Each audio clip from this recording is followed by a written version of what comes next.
இந்தியாவின் அழிவில் பாகிஸ்தானின் வாழ்வு இருக்கிறதுன்னு பாகிஸ்தான் நினைச்சா பாகிஸ்தானின் அழிவில் தான் இந்தியர்கள் வாழ வேண்டும் என்ற ஒரு கட்டாயத்துக்கு அவர்களை நம்மை தள்ளினால் நம்மளுக்கு வேற வழி இல்லை. ஏன்னா இன்னைக்கு பாகிஸ்தான் ராணுவத்தோட நிலைமை கவலைக்கடன். அவங்க அவங்களோட தேவையை உள்நாட்டிலையும் வெளிநாட்டிலையும் புரிஞ்சுக்கணும்னா அவங்க இந்தியா வம்புக்கு இழுத்தா மட்டும்தான் உண்டு. மசூத் அசரோட தம்பி கொல்ல, அதுவும் ஃபால்ஸ் ஃபிளாக் ஆப்ரேஷன். சரி, ஆப்கானிஸ்தான் முந்தநேத்து 6 பாகிஸ்தான் ராணுவ வீரர்களை கொண்டு இருக்காங்க, அது ஃபால்ஸ் ஃபிளாக் ஆப்ரேஷன். பலூச்சிகள் போட்டு பின்னி எடுத்தாங்களே துரந்தர் பாட்டை போட்டு விட்டு. So Pakistan is desperate for relevance.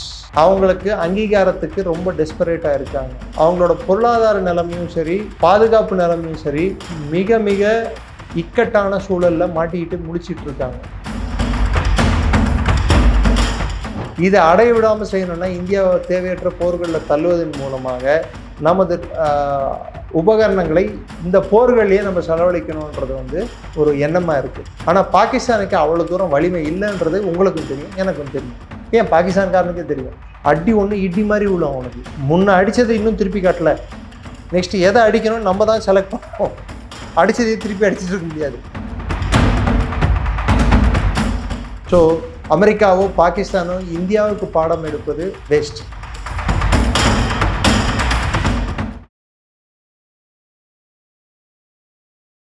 இளையபாரத நேயர்களுக்கு வணக்கம். இன்னைக்கு நம்ம நேர்காணல நம்ம சிறப்பு விருந்தினர் டிஃபென்ஸ் எக்ஸ்பர்ட்டான டாக்டர் நிரஞ்சன் சார் அவர்கள் தான். சார் வணக்கம் sir.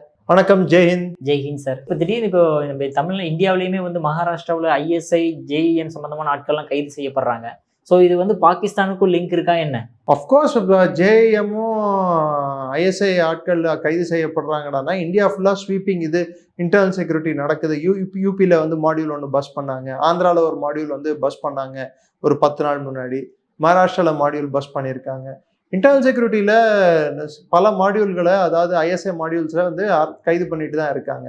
So internal security especially Pahalgam அட்டாக்கை நோக்கி வரக்கூடிய காலகட்டங்கள், நான் ஏற்கனவே சொன்னேன், ஏப்ரல் மே மாதம் வரைக்கும் இந்தியா கொஞ்சம் we must not lower our guard, அதாவது நம்மளோட பாதுகாப்பை கொஞ்சம் மேம்படுத்துகிற மாதிரி வச்சுக்கிட்டா மாத்திரம்தான் உள்நாட்டு பாதுகாப்பை. என்ன தேர்தல் காலம், அடுத்து வர்றது லீவு, ஒரு விண்டோ அவங்களுக்கு ஓப்பன் ஆச்சு, பண்டிகை கால விண்டோ, அப்போ டெல்லி பிளாஸ்ட் நடந்தது. இப்போ 2வது விண்டோ இப்போ ஓப்பன் ஆகுது, லீவு காலம். இப்போ அவங்க அட்டம் பண்ணுவாங்க, டெஃபினட்டாக அட்டம் பண்ணுவாங்க. ஏன்னா அவங்களுக்கு திசை திருப்புறதுக்கும் பாகிஸ்தான் திரும்பியும் மெயின் ஸ்ட்ரீம் ஆகிறதுக்கும், உலகளாவிய அளவில் பாகிஸ்தான் எல்லாரும் கவனிக்கிறதுக்கும், இது ஒரு நியூக்ளியர் ஃபிளாஷ் பாயிண்ட்னு உலகத்துக்கு சொல்றதுக்கும் அவனுக்கு ஒரு தேவை இருக்கு. அப்போதான் பாகிஸ்தான் அவன் பிரச்சனையிலேருந்து விடுபட முடியும். பாகிஸ்தான் இராணுவத்துக்கு அப்போதான் ஒரு அங்கீகாரம் கிடைக்கும், உள்நாட்டிலையும் வெளிநாட்டிலையும். ஏன்னா இன்னைக்கு பாகிஸ்தான் இராணுவத்தோட நிலைமை கவலைக்கடன். அவங்க அவங்களோட தேவையை உள்நாட்டிலையும் வெளிநாட்டிலையும் புரிஞ்சுக்கணும்னா அவங்க இந்தியா வம்புக்கு இழுத்தா மட்டும்தான் உண்டு. ஸோ டெஃபினட்டாக ஏதோ ஒரு நாச வேலையில் அவங்க ஈடுபட தான் செய்வாங்க. அது தொடர்ச்சியாக தான் காஜா ஆசிஃப் நான் கல்கட்டா அடிப்பேன்னு சொன்னது. கல்கட்டா கராச்சின்னு நினைச்சிட்டாரா என்னன்னு தெரியல.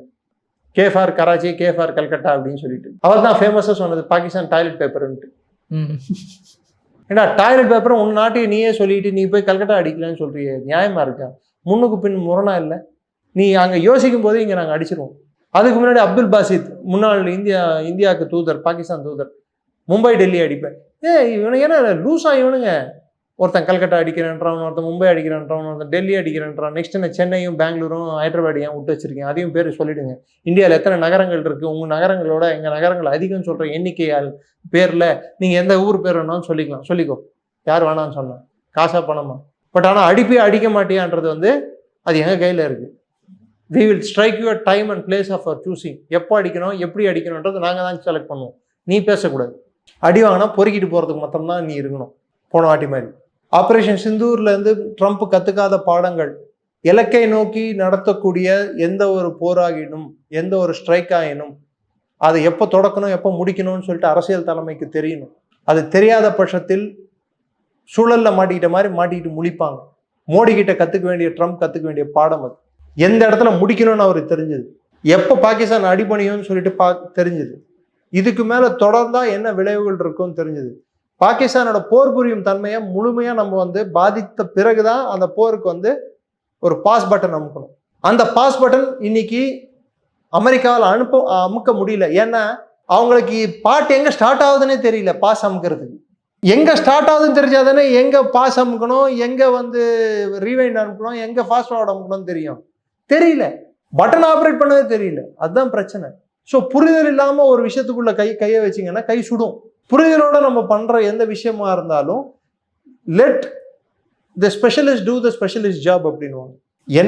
ஒரு அரசியல் தலைவரோட வேலை என்ன, எனக்கு இதுதான் இதே நீ எனக்கு வந்து சாதிச்சு காட்டு அப்படின்னு சொல்றது. அதை இராணுவமும் விமானப்படையும் கப்பல் படையும் அதை பண்ணி காட்டணும். அதை விட்டு அவங்களோட வேலையும் தூக்கி உன் தள்ள போட்டுக்கிட்டு மத போதகம் பண்ண ஆரம்பிச்சிட்டா இது என்ன குரூசைட் போர் மாதிரி, நீ சிலுவை போர் மாதிரி இதுக்கு வர்ணனை கொடுத்தா இதுக்கு. ஸோ பாகிஸ்தான் வந்து இப்போ எடுத்துட்டு இருக்கிற செயல்முறைகள், அவங்க வந்து இன்னும் சொல்ல போனா அவங்க வந்து புனித போரா அவங்க சில விஷயங்களை வந்து ஃபால்ஸ் ஃபிளாக் ஆப்ரேஷன்ஸை வந்து நடத்துறதுக்கு பார்த்துட்டு இருக்காங்க. இந்தியா வந்து ஃபால்ஸ் ஃபிளாக் ஆப்ரேஷன் பண்ணுமா, அதாவது பேல்காம் மாதிரி ஒரு தாக்குதலை நம்ம உலகமைப்பே நம்ம மக்கள் மீது பண்ணிட்டு பாகிஸ்தான் பழி எடுத்து போடுமா? கேட்குறவன் கேனைனா இருந்தா கூட இவ்வளோ தூரமாவா கேனைனா இருப்பான்? சொல்லுவான், கேட்குறவன் கேனைனா இருந்தால் ஹெலிகாப்டர் ஓட்டிச்சான் அப்படின்ட்டு. அப்படி இருக்குது. அவ்வளோ கேனைனுங்களா? ஏண்டா எவன் தீவிரவாதத்துக்கு வந்து கூட போவான், எவன் வந்து துணை போவான், எவன் எதை பண்ணுவான்ட்டு உலகத்துக்கு தெரியாதா? சரி, அப்படியே ஃபால்ஸ் ஃபிளாக். அப்போது முரிட்கேல வந்து உன்னோட லஷ்கர்-இ தொய்பா தலைமையகத்தில் நடந்திருக்கிற தாக்குதல் வந்து அது கூட ஃபால்ஸ் ஃபிளாக் ஆப்ரேஷனா? நீயே அடிச்சுக்கிட்டியா? ஒரு லேடி ஃபிதைன் போய் அடிச்சிருக்காங்க. சரி, அது போனால் போகுது. இதில் மசூத் அசரோட தம்பி கொல்ல, அதுவும் ஃபால்ஸ் ஃபிளாக் ஆப்ரேஷனா? சரி, ஆப்கானிஸ்தான் முந்தா நேத்து 6 பாகிஸ்தான் ராணுவ வீரர்களை கொண்டு இருக்காங்க, அது ஃபால்ஸ் ஃபிளாக் ஆப்ரேஷனா? பலூச்சுகள் வந்து போட்டு பின்னி எடுத்தாங்களே துரந்தர் பாட்டை போட்டு விட்டு, அதுவும் ஃபால்ஸ் ஃபிளாக் ஆப்ரேஷனா? ஈரானுக்கிட்ட நான் ஈரானை பகைச்சிக்க முடியாதுன்னு சொல்லிட்டு சவுதி அரேபியா பகைச்சிக்கிட்டு பாகிஸ்தான் வந்து காசை திருப்பி கொடுறான்னு சொல்லி கேட்டிருக்காங்க. இது என்ன operation? So Pakistan is desperate for relevance. அவங்களுக்கு அங்கீகாரத்துக்கு ரொம்ப டெஸ்பரேட்டாக இருக்காங்க.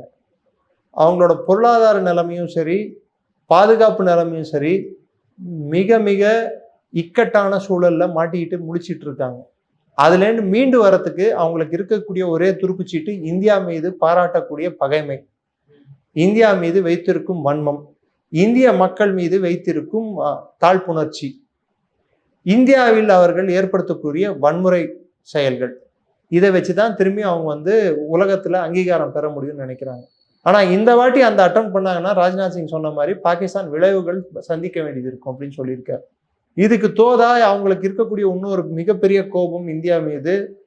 கடந்த சிந்தூர் ஆப்ரேஷன் நடந்தப்போ இந்தியா வந்து $2.5 பில்லியன் அளவுக்கு நமது எக்ஸ்போர்ட்ஸ், அதாவது நம் இராணுவ உபகரணங்களை வெளிநாட்டுகளுக்கு விற்பனை செய்தோம், எக்ஸ்போர்ட் செய்தோம், ஏற்றுமதி போன வருஷம். அது இந்த வருஷத்துக்கு 60% அதிகமாகி $4.1 பில்லியன் மாறி இருக்கு.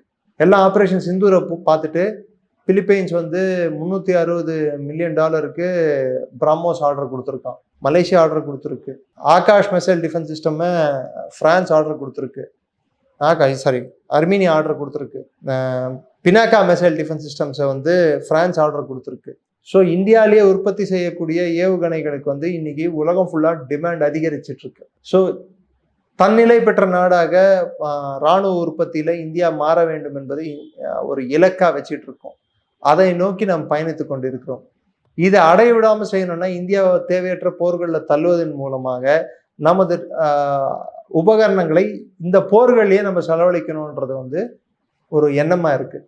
ஆனால் பாகிஸ்தானுக்கு அவ்வளோ தூரம் வலிமை இல்லைன்றது உங்களுக்கும் தெரியும், எனக்கும் தெரியும், ஏன் பாகிஸ்தான்காரனுக்கே தெரியும். அடி ஒன்று இடி மாதிரி விழும் அவனுக்கு. முன்ன அடித்ததை இன்னும் திருப்பி காட்டல, நெக்ஸ்ட் எதை அடிக்கணும்னு நம்ம தான் செலக்ட் பண்ணோம். அடித்ததையே திருப்பி அடிச்சுட்டு இருக்க முடியாது, வேஸ்ட் ஆஃப் வெப்பனரி.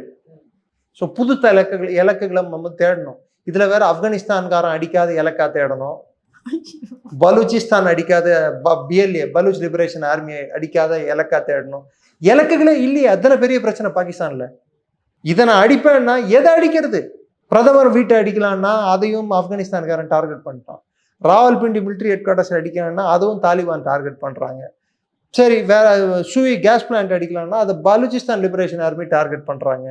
கராச்சி போர்ட்டு தான் இன்னும் மிச்சம் இருக்கு. நெக்ஸ்ட் வாட்டி அதை அடிக்கலாம் வேணும்னா. அதுவும் 71 நம்ம அடிச்சது தான், புதுசாக அடிக்க போகிறது இல்லை.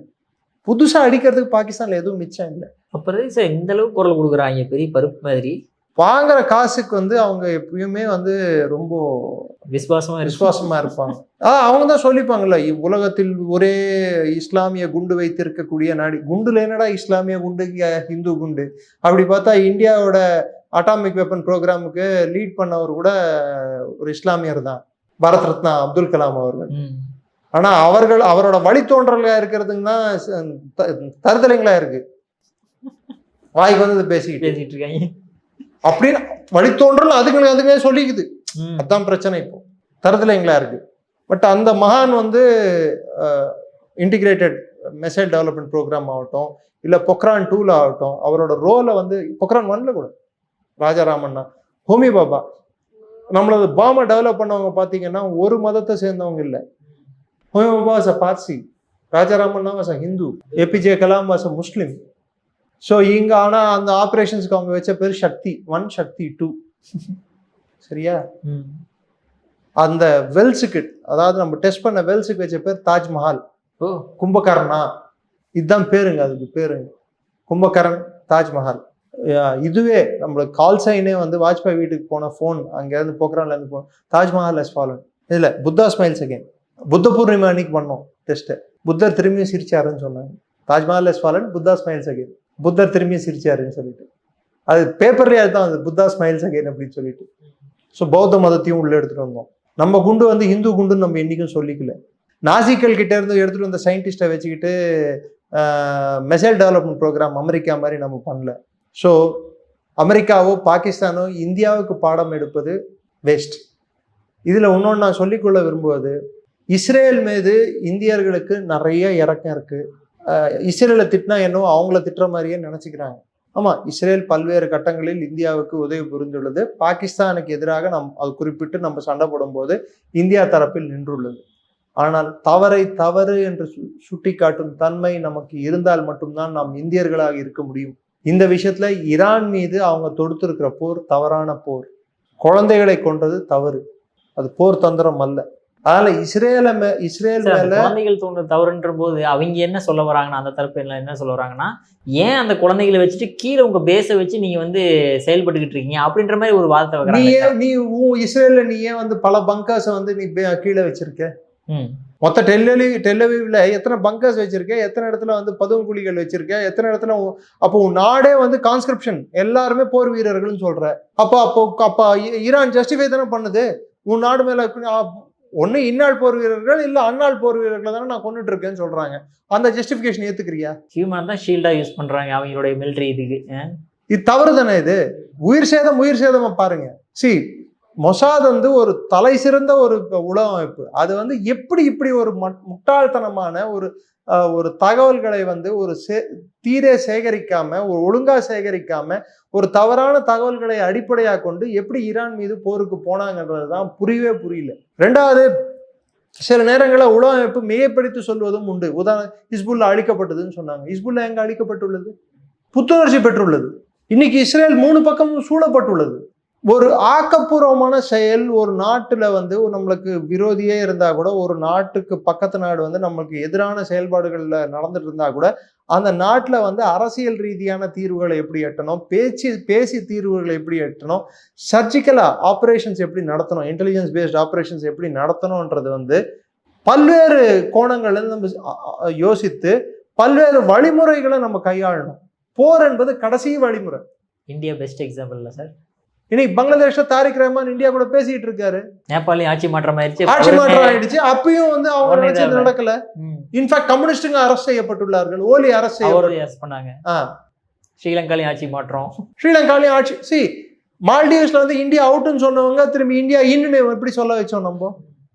சம்டைம்ஸ் சாம தான பேத தண்டம், சாணக்கிய நீதி வந்து உலகத்துக்கே பொருந்தும். பேசி பார்க்கணும், ஆர்கியூ பண்ணி பார்க்கணும்.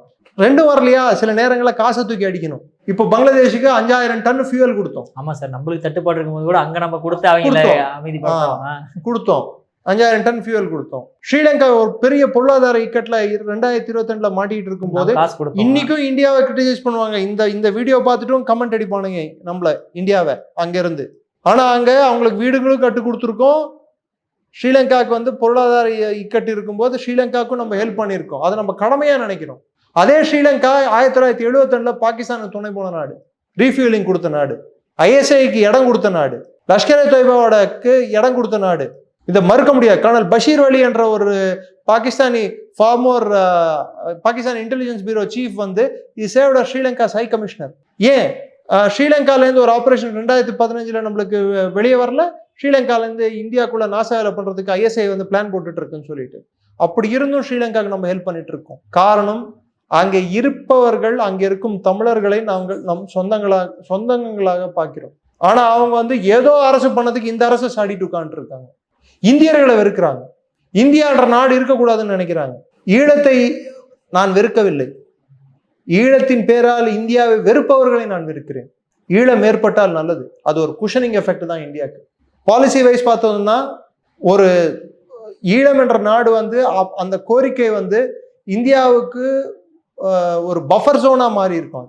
அதை அழிச்சதோ இல்லை அது இல்லாமல் பண்ணதோ வந்து இந்தியாவுக்கு ரிஸ்க் தான். அது ஒரு பர்டிகுலர் செக்மெண்ட்டை வந்து இன்னைக்கு தலைவங்கி நிற்குது ஸ்ரீலங்காவில், இன்னொரு செக்மெண்ட் வந்து அடி வாங்கி இருக்குன்றது உண்மை இல்லைன்னு நான் சொல்ல வரல.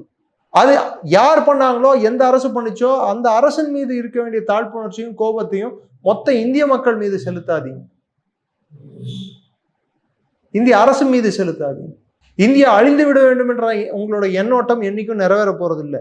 அங்க ஒரு தேவைன்னு வந்தா முதல்ல ரெஸ்பாண்ட் பண்ணக்கூடிய ஒரே நாடா இருக்க முடியும், இருக்கக்கூடும், இருக்கும், அது இந்தியா மட்டும்தான். வேற யாரும் வரமாட்டாங்க உங்க ரெஸ்கியூக்கு. தெரிந்தோ தெரியாமலையோ, யூஆர் அ டியர் டிராப் ஐலாண்ட், கண்ணீர் தீவு. ஆமா சார், லிட்டரலா அதோட பேரு. ஆமா சார். ஸோ நீங்க கண்ணீர் சிந்தும் போதெல்லாம், நீங்க ஆனந்த கண்ணீர் சிந்தா பரவாயில்ல, துயரத்தால சிந்தும் கண்ணீருக்கு அதை துடைப்பதற்கான ஒரே கை இந்திய கையா தான் இருக்கும், இந்தியர்களின் கையா தான் இருக்கும், இந்திய அரசாங்கத்தின் கையா தான் இருக்கும். அதை புரிஞ்சுக்கணும் ஸ்ரீலங்கன்ஸ். அதை விட்டு இந்தியாவை திட்டுறதோ, இந்திய மக்களை திட்டுறதோ, இந்திய அரசாங்கத்தை திட்டுறதோ கைவிட வேண்டும். குறிப்பிட்டு அவங்க ஸ்ரீலங்கால இருந்து பேசுறவங்களோட ஸ்ரீலங்கால இருந்து இல்லாம மற்ற நாடுகள்ல இருந்து பேசுறவங்க வந்து அதிகமா இருக்காங்க. ஆமா, இது கவலை அளிக்கிறது. அதுவும் கொச்சையா திட்டுறது, அசிங்கமா பேசுறது இந்தியாவை, இந்திய அரசை, இந்திய பிரதமரை. ஸோ பண்ண உதவிக்கு விசுவாசமா இருக்கிறது வந்து பாகிஸ்தானுக்கு தான் தெரியாதுன்னு நினைச்சேன். இப்போ மற்ற நாடுகள், இந்தியாவுக்கு இருக்கிற அண்டை நாடுகளுக்கும் தெரியாதுன்னு சொல்லி இப்போதான் புரிய வருது. ஸோ இஸ்ரேல் மாதிரி ஒரு கண்ணோட்டம் கொண்ட நாடாக இந்தியா இருக்க வேண்டும் என்று நம் அண்டை நாடுகள் நினைத்தால் இந்தியா என்றுமே அது செய்யாது, அப்படி நடக்காது. இஸ்ரேல் அப்படி நடந்து கொண்டு இருப்பதால் தான் இன்னைக்கும் அவங்க வந்து போர்லயே வாழ்ந்துட்டு இருக்காங்க. நமக்கு போர் தேவையல்ல, ஆனால் போரை திணித்தால் அதையும் பார்ப்போம். ஏன்னா இந்தியா வந்து ஒரு என்ன சொல்றது, இக்கட்டான சூழ்நிலையிலையும் ஒரு ஒரு வலுக்கட்டாயமான சூழல்ல உருவான ஒரு நிலப்பரப்பு இன்னைக்கு இருக்கிற இந்தியா. 562 பிரின்ஸ்லி ஸ்டேட்டை வந்து எங்களால 2 வருஷத்துல இணைச்சு ஒரு நாடை உருவாக்க முடியும்னா, 75 வருஷத்துக்கு அப்புறம் தனிநாடு கோரிக்கை கேட்டிருந்த ஒரு மாநிலத்தை 2ஆ உடைச்சு, நீ தனி நாடு இல்லடா மாநிலமாவே நீ இருக்க முடியாது அப்படின்னு சொல்லிட்டு யூனியன் பிரதேசமா எங்களால் அறிவிக்க முடியும்னா, நார்த் ஈஸ்ட்ல இருக்க பிரிவினைவாதத்தை எங்களால் அழிக்க முடியும்னா, சில நாட்கள் முன்னாடி வரைக்கும் இந்தியாவுக்கு எதிரான தரப்பு நிலைப்பாடை எடுத்து ஐஎஸ்ஐ கூட அப்படியே பிணைந்து இருந்த அண்டை நாடை வந்து யாருக்கு நாங்கள் சுதந்திரம் வாங்கி கொடுத்தோமோ அவங்களே எங்க முதுகுல குத்துனாலும் அதையும் பொறுத்துக்கிட்டு காலத்துக்காக வெயிட் பண்ணி இப்போ எங்களுக்கு தகுந்த மாதிரி ஒரு ஆட்சி அங்க வந்த பிற்பாடு இணக்கமான ஒரு சூழல் வர வைத்து அதையும் நாங்கள் ஆதரிக்கிறோம் அப்படின்னா அது இந்தியாவின் ராஜதந்திரத்தை காட்டுது, இந்தியாவின் பொறுமையை காட்டுது, இந்தியாவின் ஆளுமையை காட்டுது. 2வது, இந்த போர்ல ரஷ்யா ஜெயிக்கும். நான் சொல்றது இப்ப நடந்துட்டு இருக்க பிராந்திய போர்ல ஈரான் ஜெயிக்கும், அடுத்து சைனா ஜெயிக்கும், நெக்ஸ்ட் இந்தியா ஜெயிக்கும். இந்த எல்லா வர்த்தகமும் இந்திய பெருங்கடல்ல தான் போகணும். ஆமா சார். அந்த பெருங்கடல் இந்தியாவுக்கு சொந்தம். ஒரே கடல், ஒரு நாட்டின் மேல் பேரில் இருக்கும் ஒரே கடல் இந்திய பெருங்கடல் மட்டும்தான். அதற்கு லட்சதீப்பும் அண்டமானும் துணையாக இருக்கும். அது இந்தியாவின் நிலப்பரப்பு தான், மறந்துடாதீங்க. ஸோ இதுக்கு வந்து நம் எடுத்துக்கொண்டிருக்கிற அணுகுமுறைகள் வந்து ஒவ்வொரு நாடு கூட ஒவ்வொரு அணுகுமுறை எடுத்துக்கிட்டு இருக்கோம். ஆமா, பாகிஸ்தான் கூட மாத்திரம்தான் நம்ம வந்து பகைமை பாராட்டுறோம், வர வழி இல்லை. நட்பு பாராட்டினா அவனுக்கு நட்புக்கு மீனிங் தெரியாதப்போ பகைமை மட்டும்தான் பாராட்ட முடியும் அவங்க கூட. இந்தியாவின் அழிவில் பாகிஸ்தானின் வாழ்வு இருக்கிறதுன்னு பாகிஸ்தான் நினைச்சா பாகிஸ்தானின் அழிவில் தான் இந்தியர்கள் வாழ வேண்டும் என்ற ஒரு கட்டாயத்துக்கு அவர்களை நம்மளை தள்ளினால் நம்மளுக்கு வேற வழி இல்லை. நம்ம பாகிஸ்தான் அழிவை நம்ம நாடலை.